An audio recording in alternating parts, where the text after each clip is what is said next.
ನಮಸ್ಕಾರ ಗೆಳೆಯರೆ. ವಿಮಾನಗಳಲ್ಲಿ ಪ್ರಯಾಣಿಸುವ ಪ್ರಯಾಣಿಕರು ತಮ್ಮ ಲಗೇಜ್ನಲ್ಲಿ ತೆಂಗಿನಕಾಯಿಗಳನ್ನು ತೆಗೆದುಕೊಂಡು ಹೋಗುವಂತಿಲ್ಲ.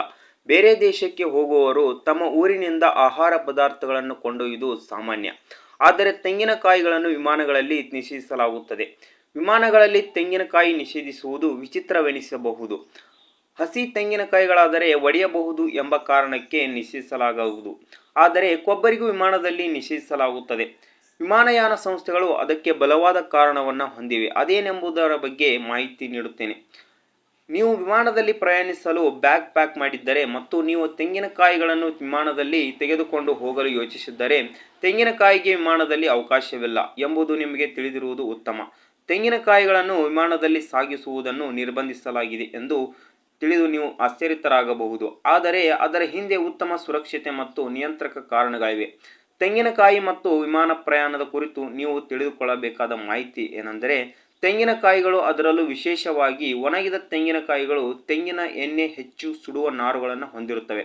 ಕಡಿಮೆ ಕ್ಯಾಬಿನ್ ಒತ್ತಡ ಮತ್ತು ಸರಕು ಹಿಡಿತದಲ್ಲಿ ಬಲವಾದ ತಾಪಮಾನ ಸಂಭಾವ್ಯ ಬೆಂಕಿಯ ಅಪಾಯವನ್ನು ಉಂಟುಮಾಡಬಹುದು. ಪ್ರಯಾಣಿಕರ ಸುರಕ್ಷತೆಯನ್ನು ಕಾಪಾಡಿಕೊಳ್ಳಲು ವಿಮಾನಯಾನ ಸಂಸ್ಥೆಗಳು ಸುಡುವ ವಸ್ತುಗಳ ಬಗ್ಗೆ, ನೈಸರ್ಗಿಕ ವಸ್ತುಗಳ ಬಗ್ಗೆ ಕಟ್ಟುನಿಟ್ಟಾಗಿರುತ್ತವೆ. ಭದ್ರತಾ ತಪಾಸಣೆಯ ಸಮಯದಲ್ಲಿ ಸ್ಕ್ಯಾನ್ ಮಾಡಿದಾಗ ಗಟ್ಟಿಯಾದ ಚಿಪ್ಪನ್ನು ಹೊಂದಿರುವ ತೆಂಗಿನಕಾಯಿ ಅನುಮಾನಾಸ್ಪದ ವಸ್ತುವನ್ನು ಹೋಲಬಹುದು.